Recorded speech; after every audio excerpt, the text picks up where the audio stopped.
Alright guys, so here's my first update for July, and I haven't done one in a while because it just didn't feel like it was necessary to make one. I did make a few and I was going to upload them, but never actually did. But I got some more stuff coming, so I figured I'd make one now since it was, the right time to make one.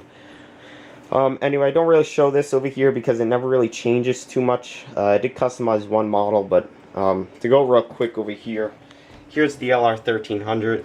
This is the 16,000. It has one extra boom in it, making it 6.5 feet tall. Poden 178 in Acromet, and if you also notice, it has the shorter boom. I haven't have the right size pins for it, so it's a little wobbly, but once I get the right size pins, I'll put them in there. And the 4100 tower crane. And if you notice on the 4100, the cap section, or the Ferris wheel as it's commonly called, and the tip of the working boom is actually yellow, and that's to match New York Crane's 4100.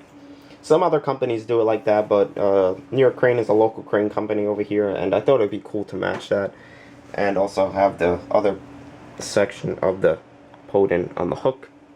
And over here I got some rigging to lift stuff. But now I'll take you on to the other side and I'll show you the other models.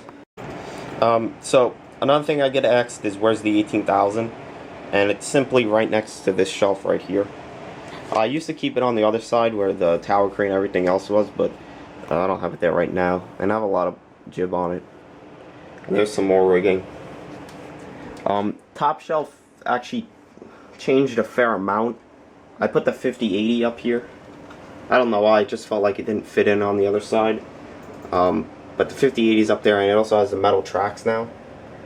They were, I wouldn't say a pain to put on, but if you don't put them on right, they'll keep falling off. And 963, the Ridden, just the normal stuff. For some reason, alright, there we go. This shelf, you could tell, is extremely packed, and that's because I'm running out of room. And I'll show you what I'm going to do at the end, but this shelf, these are kind of models that, I don't have any other room for, and some of them, like, I don't have enough ADTs to display up here, so, just keep them down there. Here's the AC500 with the mid-extended outriggers, and the tip of the boom right here is painted like that yellow-orange gold to match New York Cranes as well. And the tip is also right here. You have the spreader bar, and it would be hard to show, but with the YCC shackles, and this is a piece of steel that was at the World Trade Center. It weighs 76 tons. I know it doesn't seem like it, but the real piece is huge. The Valmet is there because I can't fit it on the shelves, and some more trucks and crane mats. It's kind of messy over here, but I didn't clean it up for the video because I wasn't expecting to make this video.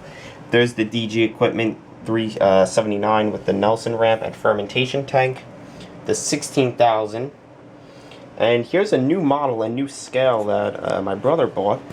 This is actually this is a 1/64th scale. It's a Diecast Promotions Peterbilt 379 with the step deck trailer and J&J Specialized Towing. J&J is a company from New Jersey. And for those of you that don't know, I live in New York. I live like 10 minutes from Manhattan or New York City. So Jersey is just right across the bridge. So it made sense to buy this livery. Plus, it really has that New York and New Jersey truck look.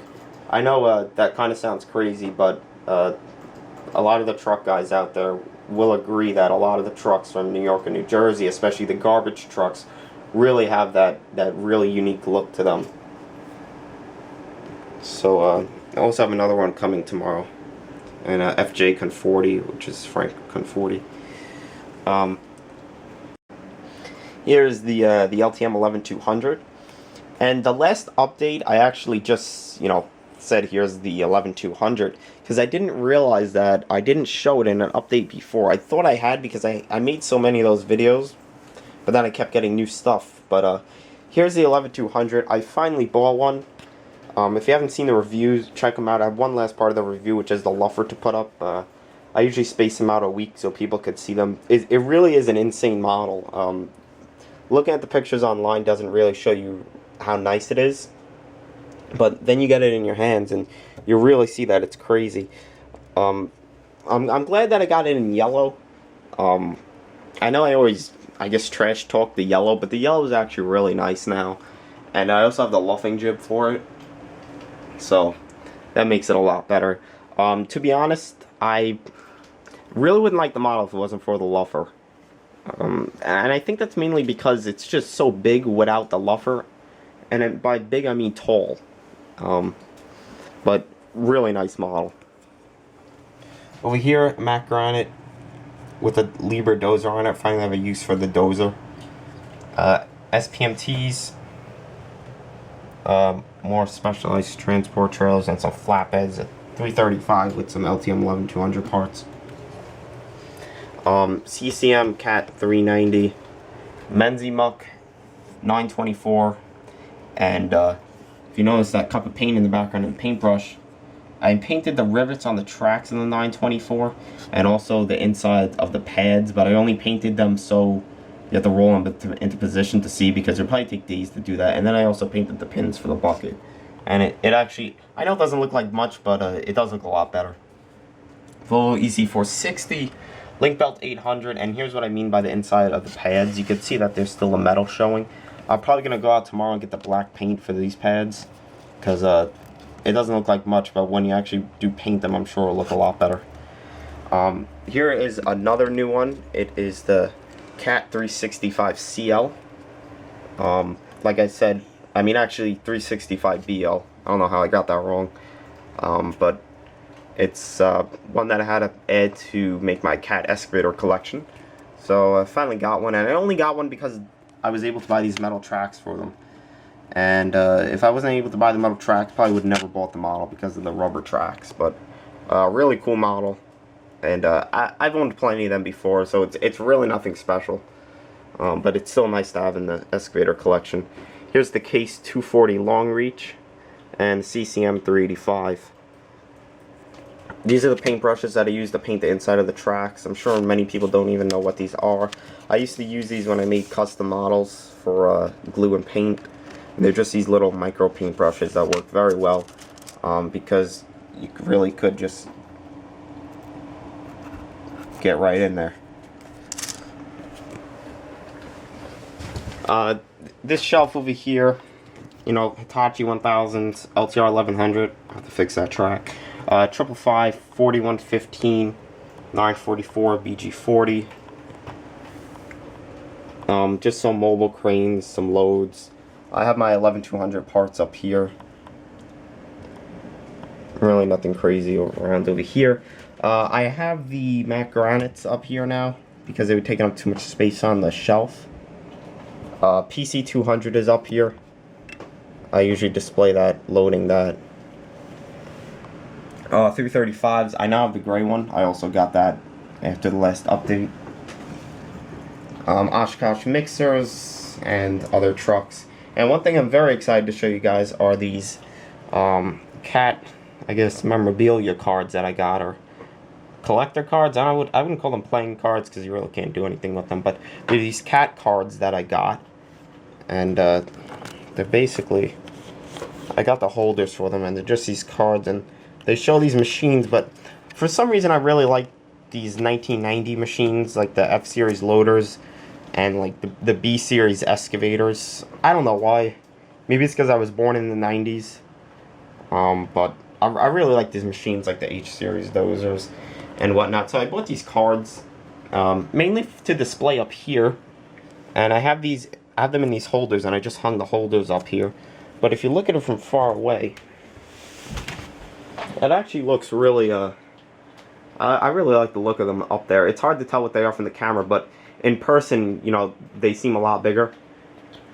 And they have a bunch of machines, and I thought they were really cool to have. It was 20 bucks for 100 cards. The other cards are like those Holt tractors and like stuff from the early 1900s, or you know, stuff that really didn't interest me. So they're still in the box. I'm probably never gonna sell them or anything, but I'm just gonna keep them because I never even knew that they had these, and they seem to be hard to find.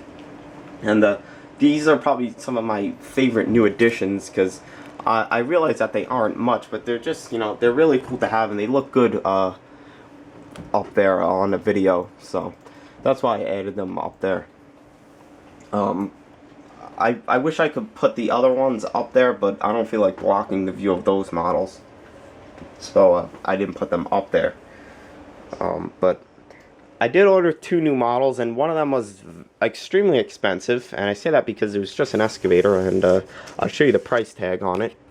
But I had to order 2 models to match one, and I know that sounds crazy, but I'll show you it as within a few seconds. So it's gonna match my cat excavator collection, and I actually got it on eBay, and I'm just loading a picture of it right now. And what it is the NZG 5130, and I believe it's like a 13 cubic yard bucket. It's a very big model, guys. I don't know where I'm gonna display it, but a very, very large model. It's the launch edition, so it has the metal tracks and all. I'm very happy that I got one. I wanted one for years now. I even said when Toy and Trucker interviewed me that I wanted one. So I finally got one. I paid $4.39 for it with free shipping, which even I can agree is very expensive for it. I'm not going to say overpriced because it's discontinued and hard to find, but it was very expensive for it, but I'm glad that I got one. I also got a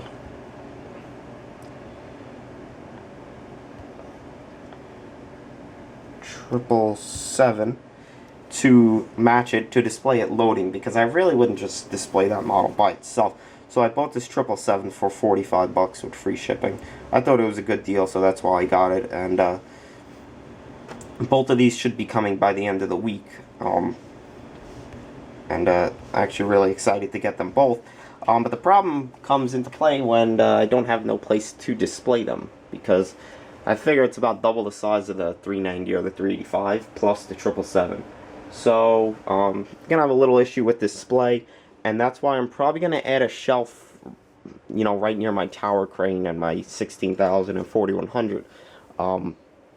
Probably do the dual stacked shelves like these over there, and I figured I would tell you that, because I was gonna put them over here, but it's just too crowded over here, and plus I think it would look pretty good near the 16,000 and the Poden, and that's where I would probably display like the 5130 and whatnot, and plus my other stuff that you know, a lot of stuff over here. Like I probably would put the Volvo EC460 over there, because although it looks cool back here, I feel that this shelf is way too crowded.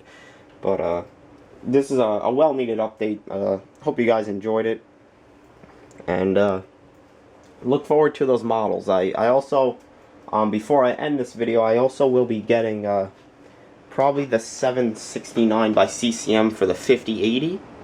I'm probably just gonna order it, because I know if I don't, it's gonna be on my list for a while to get. So if I just order it, I probably will be happy. And plus, it's made by CCM, so it's nice. But another thing, can't really display it over here because there's not enough room. But I will be ordering some more models. I'll probably wait till the end of the month, because I know I won't be able to order anything at the end of the month. So I'll probably, you know, space it out a little bit until I order some new stuff. But anyway, guys, hope you enjoyed this update video, and take care.